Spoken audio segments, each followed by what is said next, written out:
That's right, gang, bills are due, so it's time for a new series, and this time it's modded survival in Minecraft. Ooh, how ambitious. Anyways, you know what modded Minecraft is, let's just get right into it. I began my adventure, as most adventures begin, on the edge of an inactive volcano. After getting out of the biome over to the nearby woodland, I noticed that some of the sheep kind of looked weird.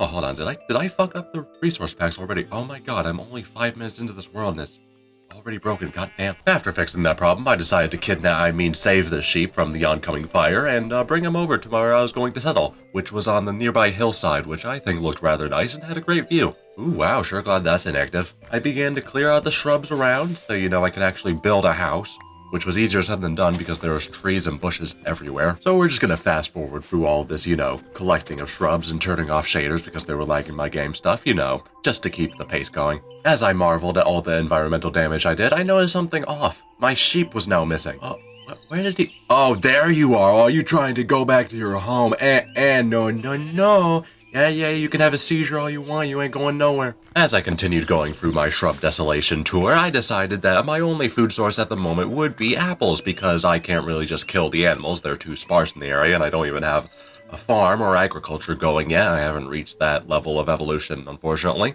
So we were stuck with the vegan diet for the time being. As I took a healthy dose of anti-health insurance, I decided to marvel at the landscape and notice some interesting details about the biome surrounding me. You see all that desolation down there? I assume that once was a lush rainforest based on the, surrounding area, but then the volcano gods got mad and destroyed it all. That's pretty cool.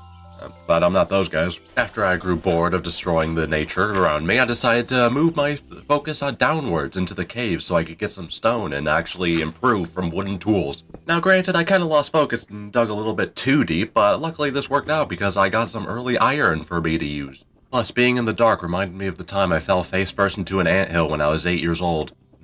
Good memories. By the time I had re-reached the surface, it was already night and also raining, so everything was damp and miserable. So after shearing one of the native sheep that was probably inbred, I decided to craft a bed, and I quickly dyed that shit red because every single other bed color is inferior compared to it. After a relaxing bit of sleep through the night, I came to the horrifying realization that the area I'd settled into was apparently Australia, as a spider was nearby, just peacefully minding its own business, which I couldn't allow. After reenacting the end of Charlotte's Web, I decided to go get some meat because apples just really weren't hitting the spot. And honestly, I think killing this pig did a favor. It clearly had some sort of cancerous tumor. Look how much blood came out of it when I killed it. It popped like a water balloon.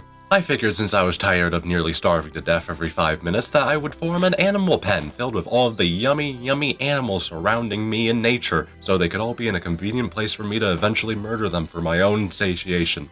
After kidnapping a majority of the wildlife around and sticking them in this pen, I decided that I'd finally go check out this mountain nearby, as there appeared to be a little structure on it that I hadn't noticed prior, and I wanted to see who lived there. But as I went up the mountain, I kinda got distracted by the vast amount of materials around, so I got to mining, because, greed is one of the 7 deadly sins.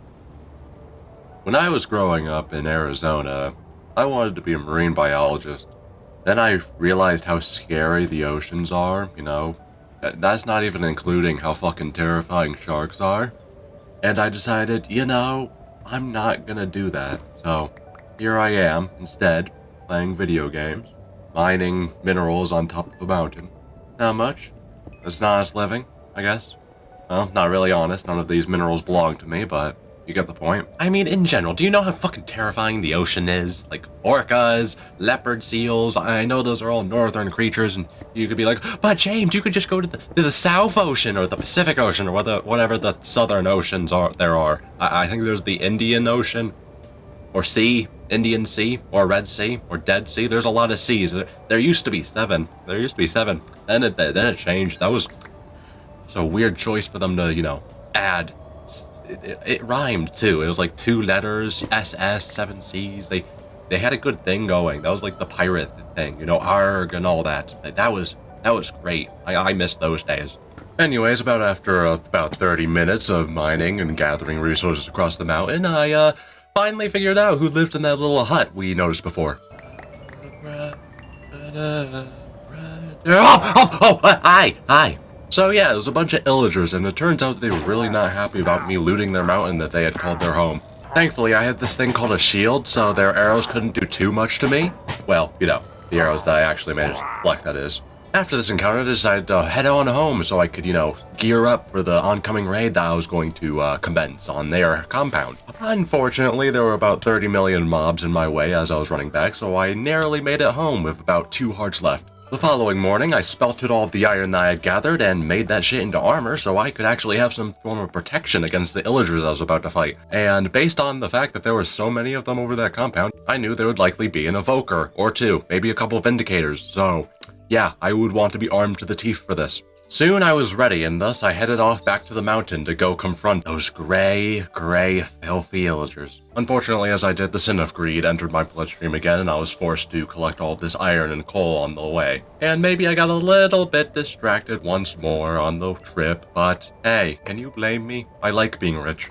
After yet another 30 minutes of mining, I decided it was finally time to raid the compound. And the moment I stepped in, I was instantly shot at by the people who were there, who understandably were not happy to see an intruder on their homeland. Not like it was going to stop me though. Upon noticing there was literally 0 loot to be had in these tense areas, I decided to just steal all the smokers that they had contained within. And just as I did, I came across the pillager captain, who I really wanted to avoid killing at the time. I eventually just gave up because, well, what else was I going to do? Boat trap him? He has a fucking gun. As I was harvesting all the banners for my own personal usage, I noticed something kinda odd. A wandering trader had decided to come into this mountain region, which, I don't know, kinda seems like an odd choice for them to make. It's kinda like a Jew deciding to just take a vacation to Vichy, France. But whatever, to each their own. So I ventured into the little tower they had on top of the mountain and decided to see what all the fuss was about, and found that it was literally empty except for 2 singular chests. Kind of a useless building design. I stepped out, murdered a witch who didn't even try and fight back, gathered some more iron, and then after tearing my way through more of the compound and all of the tents, I finally discovered the real reason these fuckers had settled here apparently. A giant emerald geode. I'm not even kidding, I didn't even remember adding this mod to the pack. Holy fuck, who the oh, so that's why they live here. Oh, that makes so much more sense now. Well, lived here. Knowing there was no chance in hell I had the patience or the time to collect all of this, I decided to just leave a waypoint and come back to this another day when I had, actual crate technology to work with. So after strolling through the tent area, which had enough flags to rival Nazi Germany in level of absurdity, I came across an evoker who I was really unprepared to fight against, especially because they had vexes who are absolutely the bane of my existence. I cannot fight these things for the life of me. It's not a skill issue, it's a crutch. So while we're taking the walk to go retrieve my lost items, I began thinking to myself and realized, fruits and humans are kind of similar.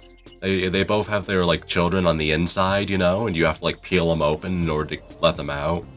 Or, well, you have to eat the fruit in order to get the seeds out, which, I mean, technically you could eat a pregnant human and the baby would still be within, so that's not entirely unrealistic. You can still correlate the two based on that. But oh look, we've reached our items, this is great. So after looting just a tiny bit more and killing just a tiny little amount more of people, I decided to head on back to my house so I could unload all the loot I gathered. Or, well, I say house, it's more like a chest, a couple furnaces, a bed, no walls, roof, or anything.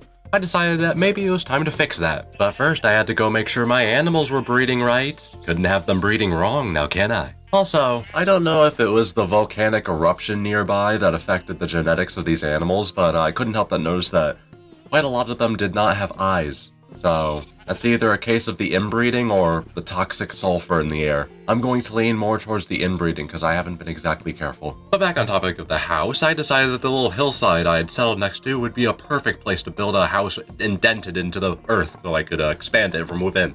Of course, that would all be really ambitious and probably only happen later or if this series takes off. Unless I get bored or something. I could heavily get bored of this. I could drop the series at any time, so don't get too connected to it. I mean, the main appeal of this is going to be the crate machinery. I have some ideas in the future for that. I could probably build like a KFC building or something. I think that would look nice, right next to the volcano. Or, make the volcano into a KFC. That would be clever. I'd get a chuckle out of that. Speaking of food, that quickly became a problem as my hunger bar depleted quite a bit from building this house, Hard work breeds hard stomachs or something like that. I think Gandhi said something like that. And going on the path of Gandhi, I decided to make a farm, to sustain myself. It's not like I could kill the sheep, they haven't breeded enough yet. After a very annoying and hectic trip down to the river to get some water, I was ready to make the farm. And I did not try to organize it at all. I just put the farmland down, put the seeds in, didn't even check what seeds they were. I just plopped that shit down and waited for it to grow. My stomach was a-rumbling. After a little bit of expansion to the farm, I decided I was probably just gonna call it a day. But before I did that, I noticed that the sheep in the pen had finally breeded enough that there was many of them, so I killed a few of them for food so I could actually eat while I was waiting for the craft to grow. All in all, I was pretty happy with how my first day on the world had went. And so I logged off with the info that I was going to have to heavily expand my house and home once I logged back on. You know, if I logged back on. That's a big heavy if. I could get bored. Who knows? That's all for now, folks. Subscribe if you enjoyed, like the video, you know the drill. Take care.